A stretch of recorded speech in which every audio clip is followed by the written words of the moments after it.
شروع اللہ کے نام سے جو بڑا مہربان اور نہایتی رحم کرنے والا ہے۔ تمام حضرات سورہ فاتحہ اور درود پاک پڑھ لیجئے۔ اعوذ باللہ من الشیطان الرجیم، بسم اللہ الرحمن الرحیم، الحمدللہ رب العالمین الرحمن الرحیم مالک یوم الدین، ایاک نعبد و ایاک نستعین، ایاک نعبد و ایاک نستعین، ایاک نعبد و ایاک نستعین، اہدنا الصراط المستقیم صراط الذین انعمت علیہم غیر المغضوب علیہم ولا الضالین آمین۔ اللہم صلی علی محمد وعلی آل محمد کما صلیت علی ابراہیم وعلی آل ابراہیم انکا حمید مجید۔ اللہم بارک علی محمد وعلی آل محمد کما بارکت علی ابراہیم وعلی آل ابراہیم انکا حمید مجید۔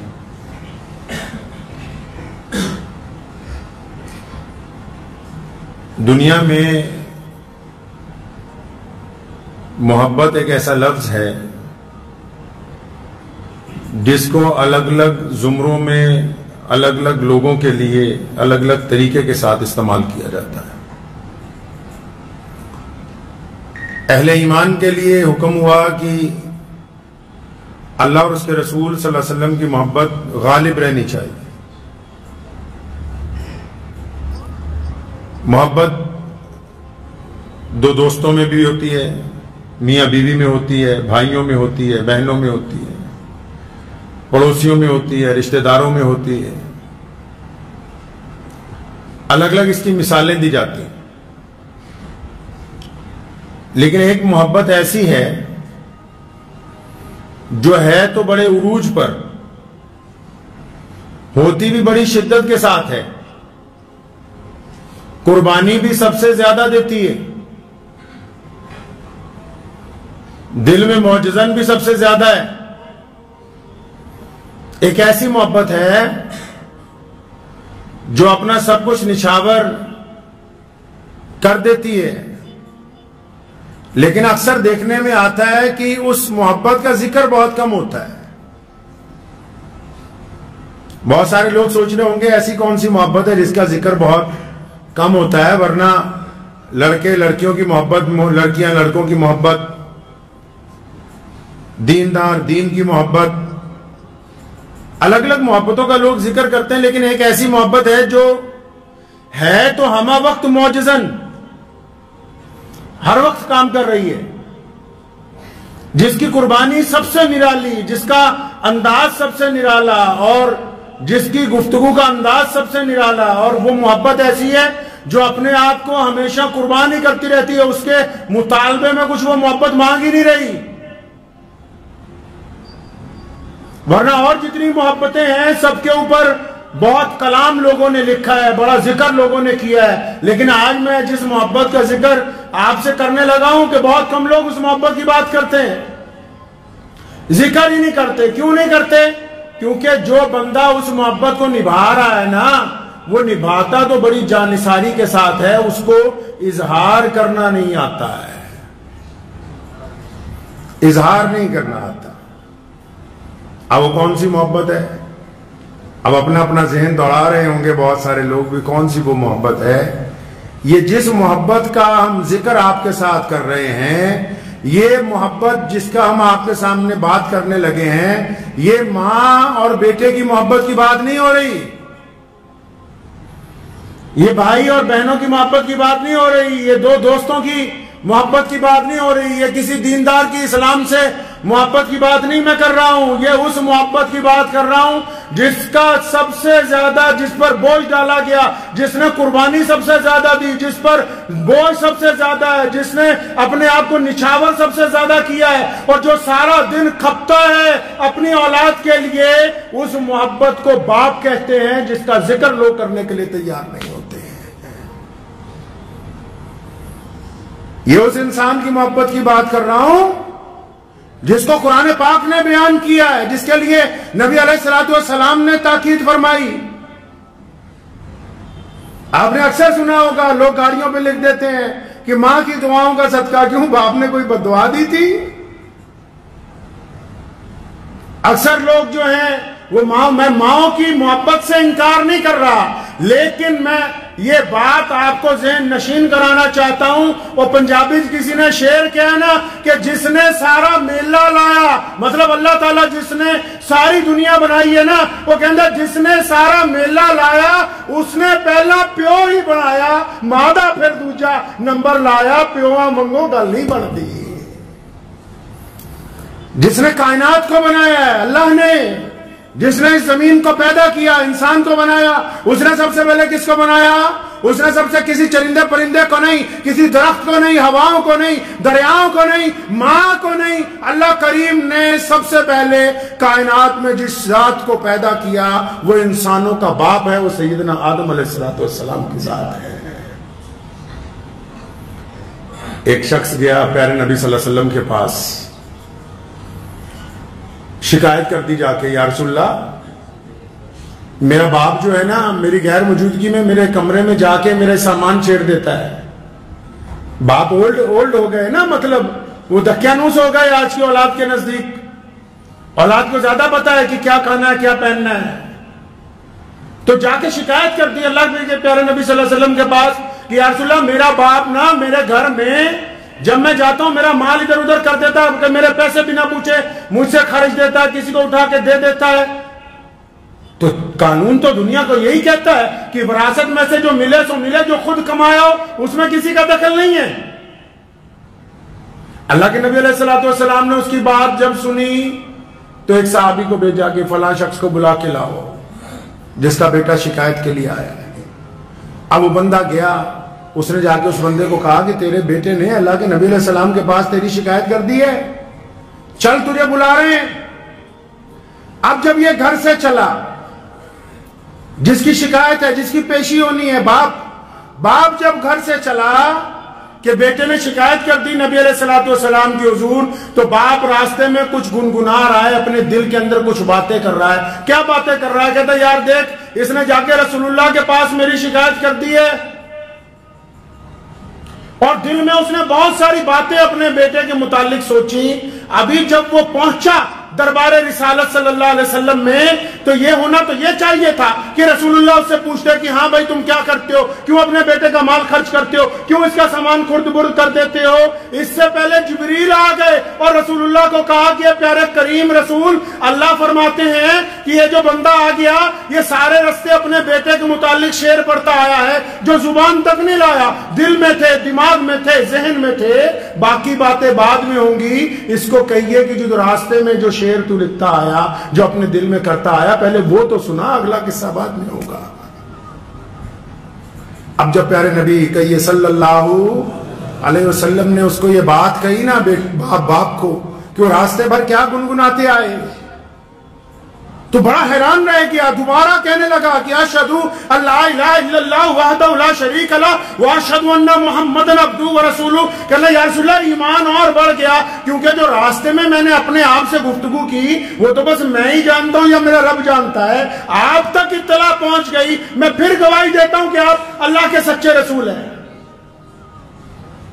تو نبی علیہ السلام نے اسے کہا کہ اچھا بتاؤ تو صحیح تم راستے بھر کیا باتیں کرتے آئے۔ کہنے لگا یا رسول اللہ جب مجھے پتہ لگا نا کہ میرے بیٹے نے آپ کے پاس شکایت کر دی، آپ کے دربار میں پہنچ گیا، جب میں اپنے گھر سے چلا میں نے جوتیاں پہنی اور جب میں نکلا سڑک کے اوپر میرے دل میں خیال آیا کہ عبد الرحمن جو بھی ان کا نام ہوگا کہ تیرے گھر میں جب یہ بچہ پیدا ہوا تھا نا تیرا سر فخر سے اوپر اٹھ گیا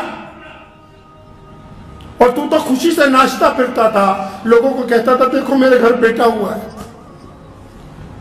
اس واقعے پہ مجھے کندیاں شریف پاکستان میں ایک بہت بڑی خانقاہ ہے، تو ان کے جو پیر تھے یہاں ملا پور لدھیانہ کے رہنے والے تھے، تو حضرت کو وہاں ٹیلی گرام گیا کہ حضرت آپ کے گھر بیٹا پیدا ہوا ہے۔ مجلس لگی ہوئی تھی، مریدوں کو پتہ لگا سن 1946 کے قریب کی بات ہے، تو زار و قطار رونے لگے۔ لوگوں نے پوچھا حضرت خوشی کی بات ہے؟ فرمایا خوشی تو اس بات کی ہے نا کہ اللہ نے بیٹا دیا، ڈرتا اس بات سے ہوں کہ بڑا ہو کے کہیں میری بدنامی کا باعث نہ بن جائے، اللہ اس کا مقدر اچھا کر دے۔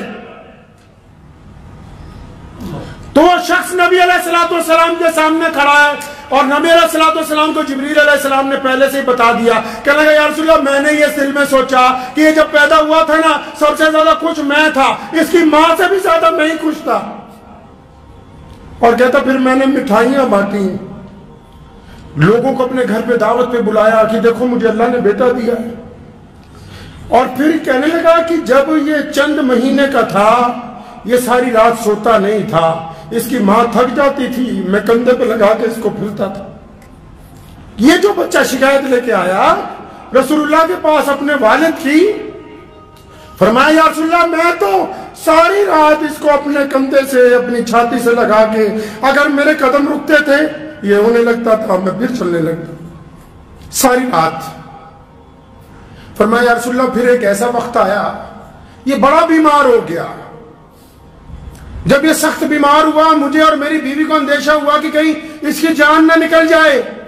ہماری حیثیت نہیں تھی کہ ہم بڑے بڑے حکیموں کو پیسے دیتے، بڑے بڑے ڈاکٹروں کو پیسے دیتے، ہم نے اپنا تن بیچ کر اپنا سامان بیچ کے اس کا علاج اس وقت تک اس کا علاج کرایا جب تک اللہ نے اس کو واپس شفا نہیں دیتی۔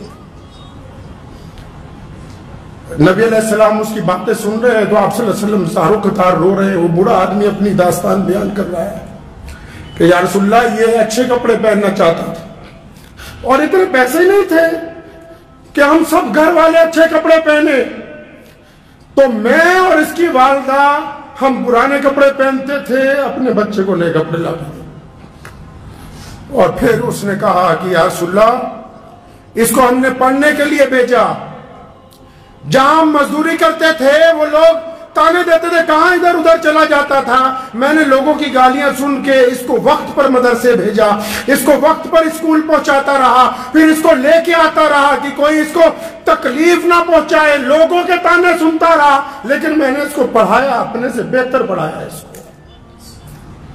یا رسول اللہ میں جوان تھا، اس بوڑھے نے کہا یا رسول اللہ میں جوان تھا، میری ہڈیوں میں سے جو گوشت ہے، میری ہڈیوں میں جو خون ہے، میں نے اس انداز سے محنت کی اپنی اولاد کے لیے کہ آپ یہ دیکھیں یہ 25-30 سال کے بعد میرا گوشت، میری طاقت، میرا خون وہ اس میں منتقل ہو گیا ہے، یہ اب جوان نظر آتا ہے اور میں بوڑھا ہو گیا ہوں، اور میرا یہ خواب تھا کہ جب میرا بچہ بالکل جوان ہو جائے گا تو یہ پھل دے گا مجھے۔ نبی علیہ السلام نے جب اس کی یہ باتیں سنی نا اس بوڑھے آدمی کی، تو اس نوجوان کو جو قریب میں بیٹھا ہوا تھا جس نے اپنے باپ کی شکایت لگائی تھی، اس کو یہاں سے ایسے گریبان سے ایسے پکڑا، فرمایا سن تو اور تیرا مال تیرے باپ کا ہے، تو اور تیرا مال تیرے باپ کا ہے، تو اور تیرا مال تیرے باپ کا ہے۔ فرمایا یہ جو تیری شخصیت ہے، یہ جو تیری زندگی ہے، جو کچھ تو نے کمایا ہے، بہت سارے لوگ کہتے ہیں نا اپنے باپ کو بھئی تو نے کیا ہی کیا ہے، یہ جو وجود آج کھڑا ہو کر یہ سوال کرتا ہے یہ تو نے کیا ہی کیا ہے، یہ اگر اپنی پیدائش سے لے کر اب تک کا اپنا وجود دیکھے گا تو بغیر باپ کی محبتوں کے یہ اس مقام تک پہنچ ہی نہیں سکتا تھا۔ میں مانتا ہوں کہ ماں جو ہے وہ ان بچے کو پالتی ہے، سنو دل پر ہاتھ رکھ کے، کائنات میں یہ دستور ہے اور اس سے انکار نہیں ماں کی محبت سے کہ ماں بچے کو پالتی ہے، لیکن باپ بچے کی پرورش کرتا ہے، اور پرورش کرنے میں اور پالنے میں بھی زمین آسمان کا فرق ہے۔ جو باپ کے دل میں محبت ہے اس کا اندازہ اللہ کے علاوہ کائنات میں کوئی دوسرا لگا نہیں سکتا ہے۔ پڑھیے قرآن پاک کے اندر ذکر ہے سورہ یوسف میں، جب یوسف علیہ السلام گم ہو گئے، ان کے بھائیوں نے ان کو خرد برد کر دیا، جب کنواں کے اندر ڈال دیا تو یوسف علیہ السلام کے والد سیدنا یعقوب علیہ السلام، بتاؤ تو صحیح ہے دنیا کے انسانوں وہ کون ہے جس کی یاد میں سیدنا یعقوب علیہ السلام روتے رہے، وہ کون ہے جس کی یاد میں سیدنا یعقوب علیہ السلام کھانا کھانا بھول گئے، وہ کون ہے جس کی یاد میں سیدنا یعقوب علیہ السلام اتنا روئے، اتنے سال روئے کہ دونوں آنکھوں کی روشنی ختم ہو گئی، وہ اور کوئی نہیں سیدنا یعقوب کے لگتے جگر ان کے بیٹے حضرت یوسف علیہ السلام ہے۔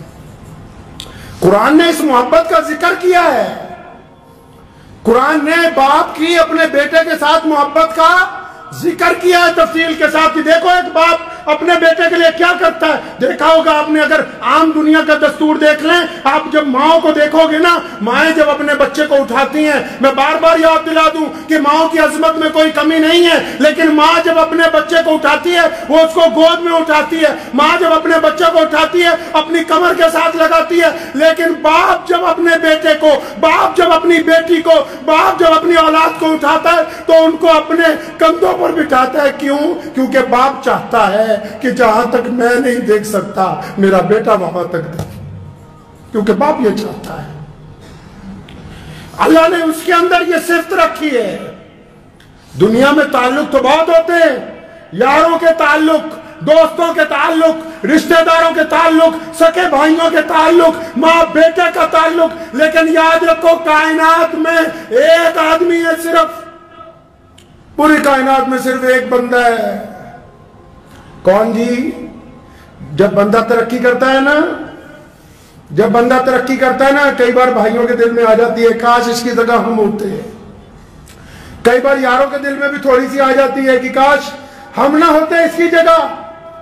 اور بڑی بات کہتا ہوں, بعض اوقات ماں کے دل میں آ جاتی کہ فلاں کی جگہ میری فلاں اولاد آ کے ہوتی ان میں سے, لیکن صرف باپ ایک ایسی شخصیت ہے کائنات میں جس کی یہ تمنا ہے, جس کی یہ آرزو ہے کہ میرا بیٹا مجھ سے چند قدم آگے جائے, میرا بیٹا اس مقام تک پہنچے جہاں تک میں نہیں پہنچا. یہ اگر ظرف اللہ نے کسی کو عطا کیا, یہ طاقت اللہ نے اگر کسی کو عطا کی, یہ محبتیں اللہ نے اگر کسی کو عطا کی ہیں تو صرف ایک باپ کو عطا کی ہے.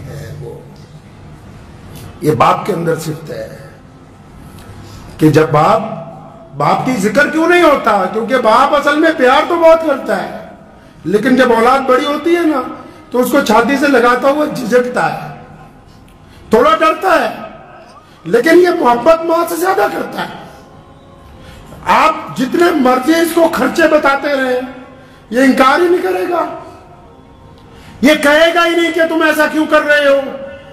اور جب یہ آپ کو جھڑکتا ہے نا, جب یہ آپ کو ڈانٹتا ہے نا, کبھی الگ پوچھ لیجئے گا اپنی والدہ سے, جب یہ کبھی آپ کو جھڑکتا بھی ہے, ڈانٹتا بھی ہے, تو آپ کی ماں کے کہنے پہ ڈانٹتا ہے, ورنہ یہ اپنی اولاد کو ڈانٹنا ہی نہیں چاہتا.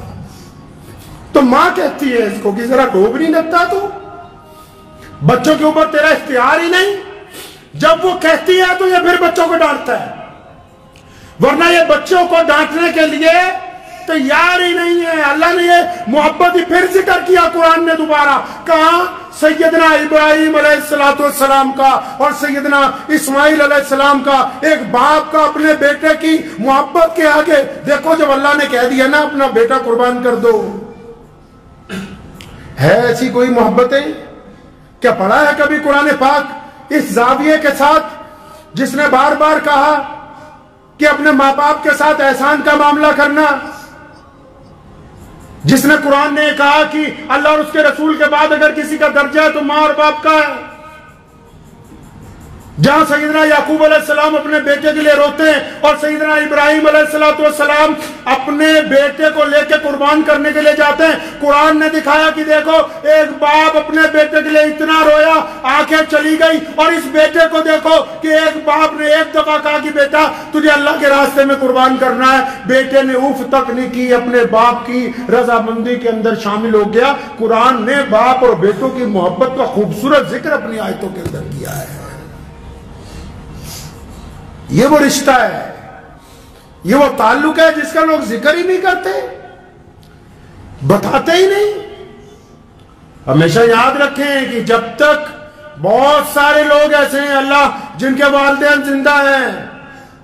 پیارے کریم رسول صلی اللہ علیہ وسلم نے, ابو داؤد شریف میں حدیث ہے, نبی علیہ السلام نے فرمایا کہ جس نے اپنے باپ کی طرف, اپنی ماں کی طرف پیار والی محبت والی نگاہ ڈالی, محبت سے جس نے دیکھا اپنے باپ کو, اللہ ایک حج یا عمرے کا ثواب عطا فرمائے گا. جس نے محبت کے ساتھ اپنے والدین کو دیکھا. اب جن لوگوں کے والد موجود ہیں, جن کا باپ گھر کے اندر موجود ہے, جن کو ایسا لگتا ہے کہ اس میں کچھ تلخی آ گئی, تو قرآن نے یہ کیوں کہا کہ جب ماں باپ بوڑھے ہو جائیں تو ان کے آگے اف نہ کرنا؟ اسی لیے کہا کہ جب یہ بوڑھے ہو جائیں گے ان کا مزاج تھوڑا تلخ ہو جائے گا, ان کا مزاج تھوڑا خراب ہو جائے گا، بڑھاپے کی وجہ سے ان کو پریشانی آ جائے گی، لیکن تم نہیں اف کرنا۔ اچھا، جب تک انسانوں کی بھی ایک فطرت ہے، جب تک نعمت اپنے ہاتھ میں ہو تو اس کی ہم قدر، جب تک نعمت ہاتھ میں ہو اس کی قدر نہیں کرتے، اور اگر نعمت ہاتھ سے چلی جائے تو نعمت ہاتھ سے چلی جائے تو پھر یاد کرتے کاش ہمارے پاس یہ نعمت ہوتی۔ جن لوگوں کے ماں باپ ان کے پاس ہیں، سنو دل کو تھام کے، میں آپ کو ایک قصہ سناتا ہوں۔ جس دن نبی اکرم صلی اللہ تعالی علیہ وسلم نے مکہ المکرمہ کو فتح کیا، اس رات وہ اپنی بہن سیدنا ام ہانی رضی اللہ تعالی عنہ کے گھر گئے ہیں۔ پیارے نبی صلی اللہ علیہ وسلم ام ہانی کے گھر پہنچے تو رات کا وقت ہے، پوچھا کھانے کے لیے کچھ ہے؟ یا رسول اللہ کچھ نہیں، ایک باسی روٹی ہے۔ سرکے کے ساتھ باسی روٹی نبی علیہ الصلوۃ والسلام کو پیش کی گئی۔ اب جب وہ باسی روٹی نبی علیہ الصلوۃ والسلام نے کھائی تو جب بستر لگ گیا تو اللہ کے نبی صلی اللہ علیہ وسلم نے اپنی بہن، جو چچا زاد بہن ہے آپ صلی اللہ علیہ وسلم کی، حضرت ام ہانی رضی اللہ تعالیٰ عنہ، ان کو یہ نہیں کہا کہ اب آرام کرنا ہے۔ عمر بھی بہت بڑی تھی نبی علیہ السلام سے، 20-25 سال بڑی تھی۔ ان کو اپنے سامنے بٹھایا، فرمایا ہانی یہاں بیٹھو نا میرے پاس۔ سامنے بیٹھ گئی ام ہانی۔ اب جب ام ہانی سامنے بیٹھ گئی ہے نا، اس رات جتنی گفتگو ہوئی ہے وہ دینی مسائل پر نہیں تھی، عبادت پر نہیں تھی، حقوق العباد پر نہیں تھی۔ ہم تو جو جس کام کا ٹھیکیدار بن گیا، دین کا ٹھیکیدار ہے، دین کی باتیں کرے گا، کاروباری ہے تو کاروبار کی باتیں کرے گا، سیاستدان ہے تو سیاست کی باتیں کرے گا۔ نبی علیہ السلام نے اس رات کیا بات کی؟ حضرت ام ہانی رضی اللہ تعالیٰ نے جب سامنے بیٹھی ہیں، اس میں سے صرف گفتگو کا مختصر حصہ میں آپ کی گوش گزار کرنا چاہتا ہوں۔ ام ہانی جب بیٹھ گئی، آپ کے جو بھانجے وغیرہ تھے وہ بھی ساتھ میں بیٹھ گئے، تو کریم رسول صلی اللہ علیہ وسلم نے جو اپنی گفتگو شروع کی تو فرمانے لگے، ہانی آپ تو عمر میں مجھ سے بڑی ہے نا؟ یہ کون کہہ رہا ہے؟ کون کہہ رہا ہے جی؟ پیارے پیغمبر صلی اللہ علیہ وسلم۔ سنو، فرمایا ہانی آپ تو مجھ سے عمر میں بڑی ہیں نا؟ جی یا رسول اللہ میں آپ سے بڑی ہوں۔ اور نبی علیہ السلام کی آنکھوں میں آنسو آ گئے۔ فرمایا ہانی یہ تو بتا، میں جب پیدا ہونے والا تھا 2-3 مہینے پہلے میرے والد حضرت عبداللہ کا انتقال ہو گیا، وہ اس دنیا سے چلے گئے، تو میں تو اپنا پیو نہیں تکیا، تم تو بتاؤ، تم نے میرے والد سیدنا عبداللہ کو دیکھا تھا، میرے ابو نظر کیسے آتے تھے بتاؤ مجھے آج کی رات۔ فرمایا بتاؤ صحیح، ان کا چہرہ کیسا تھا، ان کے خد و خال کیسے تھے، بولتے کیسے تھے، چلتے کیسے تھے۔ ام ہانی نے پھر سیدنا عبداللہ کی عظمت بیان کی ہے، اور ان کی شرافت بیان کی ہے، ان کا قد و قامت بیان کیا، ان کی خوبصورتی بیان کی۔ نبی علیہ السلام اپنے والد کو یاد کرتے، اور آپ صلی اللہ علیہ وسلم آپ دیدہ ہو جاتے کہ میں نے اپنے باپ کو نہیں دیکھا۔ بہت سارے لوگ مدینے جاتے، اللہ تعالیٰ آپ سب کو بھی لے جائے کہ یہ آمین، لیکن بتھیروں کو نہیں پتا ہوگا میرے آقا صلی اللہ علیہ وسلم 6 سال کی عمر میں بھی مدینہ گئے تھے۔ میرے آقا صلی اللہ علیہ وسلم 6 سال کی عمر میں مدینہ گئے تھے، تو مدینہ کیا کرنے گئے تھے بھائی؟ مدینہ کیا کرنے گئے تھے؟ اور مدینہ نبی علیہ الصلوۃ والسلام کا شہر تو ہے ہی، لیکن مسلمانوں مدینہ میرے نبی علیہ السلام کا ننہال ہے، اور میرے نبی علیہ الصلوۃ والسلام کے ابو محترم کا انتقال مدینہ منورہ میں ہوا تھا، اور سیدنا آمنہ حضور صلی اللہ علیہ وسلم کو 6 سال کی عمر میں ان کے والد کی قبر پر مدینہ منورہ لے کر گئی تھی، تبھی واپسی میں سیدنا آمنہ رضی اللہ تعالی عنہ کا انتقال ہوا۔ میرے مسلمان بھائیوں یاد رکھو، یہ جو دین ہے یہ صرف عبادت کا نام نہیں ہے، دین ایک مکمل نظام زندگی کا نام ہے۔ کائنات کا مالک ہو، پوری دنیا کے لیے رحمت ہو، پورے عالم کے لیے ختم نبوت کا تاج پہن کے آئے ہوں، اور پوری دنیا کی سرداریاں جن کے قدموں میں رکھی گئی ہوں، وہ فتح مکہ کے دن اس رات کو اگر یاد کرتے ہیں تو اپنے باپ کو سب سے پہلے یاد کرتے ہیں۔ اور جن لوگوں کے پاس یہ نعمت ہے، جن کے پاس یہ نعمت ہے، وہ نخرے کرتے پھرتے ہیں، نخرے کرتے ہیں کہ جی ہمیں تو ٹائم نہیں ہے۔ آج کل آپ بڑے گھروں میں چلے جاؤ، جتنے امیر لوگ ہیں یا آج کل جتنے آپ مڈل کلاس لوگ ہو، جتنے بھی ہو، ایسے جاتے ہیں رات کو ماں باپ کے کمرے میں جیسے کسی بہت ملٹی اسپیشلٹی ہاسپٹل کا ڈاکٹر آیا ہو. جا کے دروازہ کھول کے کیا پوچھیں گے؟ ڈیڈی دوائی کھائی؟ ابو جی دوائی کھائی؟ باپ کہتا ہاں بیٹا کھائی. اچھا شوگر چیک کی؟ ہاں جی کر لی. بی پی چیک کیا؟ ہاں جی کر لیا. اچھا ٹھیک ہے پھر آپ آرام کیجئے, اللہ حافظ. یہ جو کام تو کر رہا ہے یہ تو ایک ڈاکٹر بھی اچھی طرح کر سکتا ہے. یہ جو آپ نے کام پکڑا لوگوں نے کہ باپ کے کمرے میں گئے, ماں کے کمرے میں رات کو گئے اور جا کر کہا کہ اچھا دوائی کھائی کہ نہیں کھائی, بلڈ پریشر چیک کیا کہ نہیں کیا, یہ تو ایک ڈاکٹر بھی اچھی طرح کر سکتا ہے. تمہارا کام کیا تھا کہ رات کو جا کے اپنے باپ کے پیر دباتے, اپنی ماں کے پاؤں دباتے, اس کے پاس وقت گزارتے, ان کا مشورہ مانگتے. پیسوں کی دنیا محتاج نہیں ہے, ماں باپ کو تمہارے پیسے سے کچھ نہیں لینا. کون سے پیسے کی بات کر رہا ہے؟ کس پیسے کی بات کرتا ہے؟ جن کے ٹکڑوں پہ ساری زندگی پلا تو ان کے سامنے پیسے کی بات کرتا ہے. جنہوں نے اپنا خون جگر پلا پلا کے تجھے بڑا کیا ان سے پیسے کی بات کرتا ہے.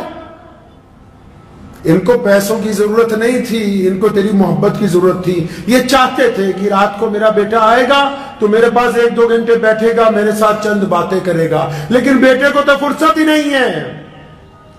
حضرت رومی رحمت اللہ علیہ نے ایک حکایت لکھی ہے, فرمایا ایک شخص کی شادی ہوئی, نوجوان بیوی نے کہا تیرا باپ سارا دن کھانستا ہے. یہ جو واقعہ ہے مولانا روم رحمت اللہ علیہ نے لکھا ہے. تو اپنے باپ کے کمرے میں گیا, کہنے لگا ابا جی تم بہت کھانستے ہو, میری بیوی کو پریشانی ہوتی, یہ کمبل لے لو اور باہر باڑے میں سو جایا کرو, وہاں تمہیں ٹھنڈ نہیں لگے گی اس کمبل کی وجہ سے. جب باپ اٹھنے لگا نا تو اس کا بیٹا آیا, مطلب پوتا آیا اس شخص کا, تو اس نے کمبل لے کے نا بیچ میں سے پھاڑ دیا. تو اس بندے نے اپنے بیٹے سے کہا کہ تم نے اپنے دادا کا کمبل کیوں پھاڑا؟ کہنے لگا ڈیڈی اس کمبل کو اس لیے پھاڑا ہے کہ کل کو جب تو بڈھا ہو جائے گا نا, کھانسے گا, تو تجھے بھی تو اس باڑے میں بھیجنا ہے, تو اس وقت دوسرا کمبل کہاں سے لاؤں گا, اس لیے آج آدھا کمبل تیرے لیے رکھ رہا ہوں. لکھ لو, نشان لگا لو ان لوگوں پہ جو ماں باپ کے نافرمان ہیں, وہ دنیا میں کامیاب نہیں ہو سکتے. اللہ تعالیٰ نے یہ پابندی لگائی نماز پڑھنے والوں کے لیے کہ اس سجدے سے پہلے ماں باپ کی رضامندی ضروری ہے. اگر یہ سجدہ باپ کی بغاوت کے ساتھ ادا کیا جا رہا ہے, جو شرم ناجائز ہو وہ بغاوت. اگر باپ کو گھر میں گالی دے کے آیا, تھپڑ مار کے آیا, باپ سے زیادتی کر کے آیا, بدماشی کر کے آیا, اور پھر آ کے مسجد میں کہا کہ میں تو متقی نمازی ہوں, یہ نمازیں منہ پر ماری جائیں گی. میرے کریم رسول کہیے صلی اللہ علیہ وسلم نے فرمایا اے بلال اگر تو تکبیر کہہ دیتا اور میری ماں زندہ ہوتی, فرمایا میری ماں حجرے میں سے مجھے آواز مارتی محمد, تو پھر میں نماز چھوڑ کے اپنی ماں کے پاس چلا جاتا. اللہ تعالیٰ نے وہ درجہ عطا فرمایا ہے, اس محبت کو اللہ نے وہ درجہ عطا فرمایا کہ جس کو باپ اللہ نے بنایا اس میں استقامت دی ہے, ہمت دی ہے. باپ کے بعد صرف ایک بندہ اور ملتا ہے جو صرف آپ کی کامیابی پر دل سے خوش ہوتا ہے. ایک تو باپ خوش ہوتا ہے دل کی گہرائیوں سے کہ میرا بیٹا میری جگہ پہنچ گیا, میرا بیٹا مجھ سے آگے پہنچ گیا. یا پھر دوسرا آپ کا استاد خوش ہوتا ہے, چاہے وہ استانی ہو یا استاد ہو. اگر کوئی بندہ ترقی کرتا ہے تو اس کو حسد نہیں ہوتا, وہ خوش ہوتا ہے کہ میرا پڑھایا ہوا بچہ جو ہے آج دنیا کے اندر کامیاب ہو گیا ہے. تو جو لوگ جن کو اللہ نے نعمت دی ہے نا, باپ جیسی نعمت جن کو ابھی اللہ نے دے رکھی ہے, ان کو قدر ہی نہیں. لوگ اکڑتے ہیں ماں باپ سے, بدتمیزیاں کرتے ہیں. امام غزالی رحمت اللہ علیہ نے لکھا ہے, فرمایا ایک دن رات کو نا میں تفسیر لکھ رہا تھا قرآن پاک کی, اور میرا چھوٹا بھائی جو ہے نا, ان کا جو چھوٹا بھائی تھا وہ بھی بہت اپنے دور کا پہنچا ہوا عالم تھا, لیکن بھائیوں میں کبھی اتنی زیادہ نہیں بنی. تو وہ جو چھوٹا بھائی ہے یہ ساری رات قرآن پاک کی تفسیر لکھتے رہے.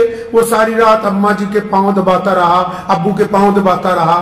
تو اچانک ان کے دل میں خیال آیا, اپنے بھائی کو بلایا صبح فجر کی نماز میں, فرمایا وہ جو رات گزری ہے نا, میرے والا ثواب تو لے لے, اپنے والا مجھے دے دے. میرے والا میں ساری رات قرآن لکھتا رہا ہوں, یہ ثواب تم لے لو اور اپنے والا مجھے دے دو. تو لیکن ان کے بھائی نے کہا کہ میاں دنیا کے لیے امام غزالی ہو گئے، مجھے تو بیوقوف نہیں بنا سکتے۔ جو ماں باپ کے پاؤں دبانے میں اللہ نے عزت رکھی ہے، وہ تیری ساری رات عبادت کرنے میں بھی وہ لطف آنے والا ہے نہیں ہے۔ اللہ نے جو یہ نعمت عطا کی ہے، یہ جو اللہ نے باپ عطا کیا ہے، کئیوں کی سمجھ نہیں آئے گی کہ باپ ہوتا کیا ہے، لیکن جب خود بن جائیں گے باپ، جب خود اس دور سے گزریں گے، تب ان کو پتہ لگے گا باپ ہوتا کیا ہے، کر کیا سکتا ہے باپ، باپ اپنے بچوں کی تربیت کیسے کرتا ہے۔ میرے والد محترم شیخ اسلام مولانا حبیب الرحمان لدھیانوی رحمۃ اللہ علیہ کو میں نے دیکھا کہ روزانہ ساری زندگی روزانہ، جب تک روزانہ اپنے والد کے لیے روزانہ قرآن پڑھ کے صبح دوپہر شام مغفرت کی دعا نہیں کر لینی، اپنے باپ کو یاد نہیں کر لینا، تب تک چین نہیں آتا تھا۔ ایک بندہ جو اتنے بڑے مقام پر پہنچ گیا ہو، وہ اپنے باپ کو یاد کر رہا ہو، ہر بات میں اپنے والد کا ذکر، کیوں؟ کیونکہ بندہ جب جس مقام پر پہنچتا ہے، اگر ہم اپنے آپ کو دیکھیں گے، اپنی تاریخ کو دیکھیں گے، اگر میرے جیسا انسان بھی اپنی تاریخ کو دیکھے گا، ہم اگر پیچھے کو جائیں گے، چند سال اور پیچھے چلے جائیں گے، تو ہم تو کسی قابل بھی نہیں ہیں۔ اگر آج جس مقام پر پہنچے ہیں، وہ تو باپ کی دعاؤں کی وجہ سے پہنچے۔ اگر کوئی آپ کو جان رہا ہے تو وہ اس لیے نہیں جان رہا کہ آپ عبد الرحمن و خان صاحب ہو، فلاں میاں صاحب ہو، وہ آپ کے باپ کی وجہ سے آپ کو جان رہا ہے۔ یہ جو نعمت اللہ تبارک و تعالیٰ نے آپ کو عطا کر دی، جو اگر آپ اس کی نافرمانی کریں گے، امام غزالی رحمۃ اللہ علیہ نے لکھا ہے اپنے مکتوبات میں کہ ماں باپ کے نافرمان کو دنیا میں سزا ملنی طے ہے۔ جو اپنے خاص کر لوگ باپ کی بڑی بدتمیزی کرتے ہیں، بے حرمتی کرتے ہیں، تو پیارے کریم رسول صلی اللہ علیہ وسلم نے فرمایا کہ ماں کے پیروں کے نیچے، اور جنت کہاں رکھی جی؟ ماں کے پیروں کے نیچے۔ جنت کہاں رکھی؟ اور بولو جنت کہاں رکھی؟ ماں کے پیروں کے نیچے۔ جنت ماں کے پیروں کے نیچے، سارا سرمایہ ماں کے پیروں کے نیچے۔ اور قربان جاؤں محمد الرسول اللہ صلی اللہ علیہ وسلم پر، ایک لفظ میں ہی ساری بات مکمل کر دی۔ فرمایا جنت ماں کے قدموں کے تلے ہے، لیکن باپ جنت کا دروازہ ہے۔ اب تیری مرضی ہے اسے کھول کے رکھ، تیری مرضی ہے اس کو بند کر دے۔ باپ جنت کا دروازہ ہے۔ جن کو اللہ نے یہ نعمت دی ہے وہ اس کی قدر کریں گے۔ اگر ماں باپ کے لیے، چار لوگوں کے لیے کہا نا کہ ان کی دعا رد نہیں ہو سکتی، ان چاروں میں دوسرے نمبر پہ کون ہے؟ نبی علیہ السلام نے فرمایا کہ جب کوئی باپ اور جب کوئی ماں اپنی اولاد کے لیے ہاتھ اٹھاتا ہے، بھائی جب کوئی ماں باپ اپنی اولاد کے لیے ہاتھ اٹھاتے ہیں تو اللہ ان کو خالی نہیں لوٹاتے ان ہاتھوں کو۔ تو جن لوگوں نے ماں باپ کی ناقدری کی ہے، وہ جتنا مرضی زور لگاتے رہے۔ بہت سارے لوگ نا کامیابی کا نسخہ پوچھنا چاہتے ہیں۔ اکثر لوگ ذکر کرتے ہیں کہ ہم نے بڑا آدمی بننا ہے، ہماری زندگی کا تجربہ تو بس اتنا ہی کہتا ہے۔ زندگی کا تجربہ یہ کہتا ہے آپ اپنے باپ کو بادشاہ بنا کے رکھیں، دنیا کی کوئی طاقت آپ کو شہزادہ بننے سے روک نہیں سکتی ہے۔ اگر باپ کو بادشاہ نہیں بنایا، اگر آپ کا رویہ آپ کے باپ کے ساتھ آپ کی طرف سے ملازمے والا نہیں، قرآن نے کہا یہ دونوں کندھے جھکا کے، ورنہ قرآن نے تو کہا، نبی علیہ السلام نے کہا طواف جب کرو تو ایسے کندھے اٹھا کے کہ دشمن یہ نہ سمجھے کہ تم کمزور ہو۔ لیکن جب ماں باپ کی بات آئی تو فرمایا یہ دونوں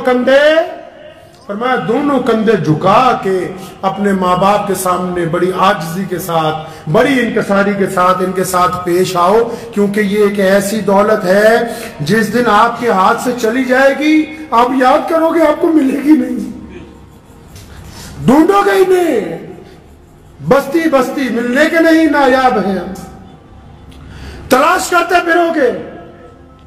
کچھ باتیں ایسی ہوتی ہیں جو ایک بیٹا صرف اپنے باپ سے کر سکتا ہے، دل کی تختی پہ لکھ کے لے جائیے۔ کچھ باتیں ایسی ہوتی ہیں جو ایک بیٹا صرف اپنے باپ سے کر سکتا ہے جو ایک بیٹی صرف اپنی ماں سے کر سکتی ہے. اور یہ بیٹا اور بیٹی اس وقت تک شہزادے شہزادی ہیں جب تک ان کے ماں باپ حیات ہیں. اور اگر یہ نہیں ہوں گے، یہ تمہیں خام خیالی میں ڈالتے ہیں دنیا والے کہ ماں باپ کو اولڈ ہوم پہ ڈالاؤ. جن کے ماں باپ اولڈ ہوم میں زندگی گزارتے ہیں ان سے بدقسمت بچے دنیا میں کوئی دوسرے نہیں ہیں. ان سے زیادہ بدقسمت بچے نہیں ہو سکتے دوسرے کوئی. جنہوں نے اپنے ماں باپ کو یتیم خانے کے اندر ڈال دیا ہو، ان سے زیادہ ہی بدقسمت کون ہو سکتا ہے؟ تو ان ماں باپ کے تو روزانہ اگر پیر دبائے جائیں، ماں باپ کی خدمت کی جائے، ماں باپ کے چہرے کو بار بار دیکھ لیا جائے.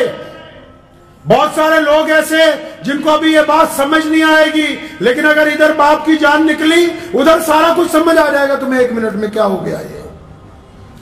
کئی یہ سمجھتے ہیں کہ نہیں ہمارے باپ کو عقل نہیں ہے، جس نے تمہیں پال پوس کے اتنا بڑا کر دیا اس کو اللہ نے تم سے کئی سو گنا زیادہ عقل دی ہے. ٹھیک ہے وہ اسکول میں نہیں پڑھا، ٹھیک ہے اس کو عربی نہیں آتی، ٹھیک ہے اس کو انگریزی بولنی نہیں آتی، مان لو اس کو حساب کرنا نہیں آتا، لیکن آنکھوں کی جو اندر ارادے ہیں، چہرے کے جو خد و خال ہیں، انسان کا جو مزاج ہے، آپ کی طبیعت کس وقت کیا چاہتی ہے، یہ ایک باپ سے زیادہ دنیا میں کوئی نہیں سمجھتا. یہ بچہ بھوک کے لیے تڑپ کے آیا کہ پیسے مانگنے آیا، کہیں گھومنے کی اجازت مانگنے آیا کہ کسی سے نکاح کی اجازت لینے کے لیے آیا ہے، یہ غصے میں آیا ہے کہ محبت میں آیا ہے. تمہاری چال کو، تمہاری ڈھال کو اگر کوئی سمجھ سکتا ہے پہلی نگاہ کے اندر تو وہ صرف آپ کا باپ ہے، اس کے علاوہ یہ صرف تو ہے ہی کسی کے اندر نہیں. تو جن کو اللہ نے یہ نعمت دے رکھی ہے میرے بھائی، اللہ کو اللہ نے جن حضرات کو یہ نعمت دی ہے کہ چاہے ماں باپ 80 سال کے ہو جائیں، 90 سال کے ہو جائیں، چاہے ماں باپ 100 سال کے ہو جائیں. میں نے اپنی دادی محترمہ رحمت اللہ علیہ کا ایک واقعہ مجھے یاد آتا ہے. میرے والد اللہ نے ان کو بڑی عزت عطا فرمائی، پوری دنیا میں جاتے تھے، ہزاروں لوگ ساتھ ہوتے تھے. تو میں نے اپنی دادی کو دیکھا آخری عمر میں کہ جب والد صاحب رحمت اللہ علیہ گھر سے نکلتے تھے تو انہوں نے بلا کے کہنا کہ بیٹا حبیب ایسا ہے، سامان رکھا ہے؟ جی ہاں رکھا ہے. فلاں چیز بیگ میں رکھی ہے، فلاں دوائی رکھی ہے. تو خود بذات خود بستر پہ ہونے کے باوجود تو ایک دن میں بذات خود ذہن میں سوچتا رہا کہ یہ جس بندے کو ہماری دادی نصیحت کرتی ہے اس کے ساتھ تو 50 لوگ چل رہے ہیں، اتنے خادم ہیں، ہر جگہ آگے پیچھے گاڑیوں کا ریل پیل ہے. یہ پھر ذہن نے یہ کہا کہ آپ یہ نہ دیکھیں کہ یہ نصیحت ہے، یہ ایک بہت بوڑھی ماں کے دل میں اپنی اولاد کے لیے محبت کا جذبہ ہے جو ہمیشہ جوان رہتا ہے، بڈھا نہیں ہوتا ہے. جو ماں باپ کی محبت ہوتی ہے نا جی، میاں بیوی کی محبت اولاد کے بعد آتی، بھائیوں کی محبت کاروبار کے بٹوارے کے بعد آتی، یار دوستوں کی محبت تعلیم کے بعد آتی. کائنات میں اگر کوئی محبت جو روح کا رشتہ، جو خون کا رشتہ، جو ہڈیوں کا رشتہ، جو جسم کے ساتھ اگر کوئی جڑا ہوا رشتہ ہے جو دن بدن عروج پر جاتا ہے دور ہونے کے باوجود، وہ صرف باپ کا، ماں کا رشتہ، اس کے علاوہ کوئی اور رشتہ ہے ہی نہیں ہے. تو میری ان سب نوجوانوں سے گزارش ہے، ان سب بھائیوں سے، بہنوں سے، بیٹیوں سے جن کے ماں باپ زندہ ہیں، اپنے ماں باپ کی قدر کر لو.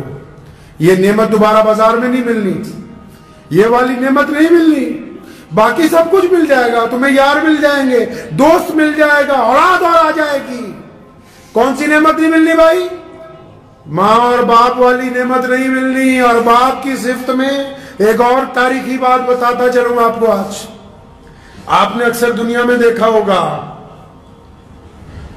کہ آپ دنیا کے کسی ملک میں چلے جاؤ، آپ نے اکثر دیکھا ہوگا باپ پہلے مر جاتے ہیں. دیکھا؟ باپ پہلے مر جاتا ہے گھر میں. کیوں؟ اکثر گھروں میں آپ جاؤ لوگوں کا باپ پہلے مرتا ہے. کیوں؟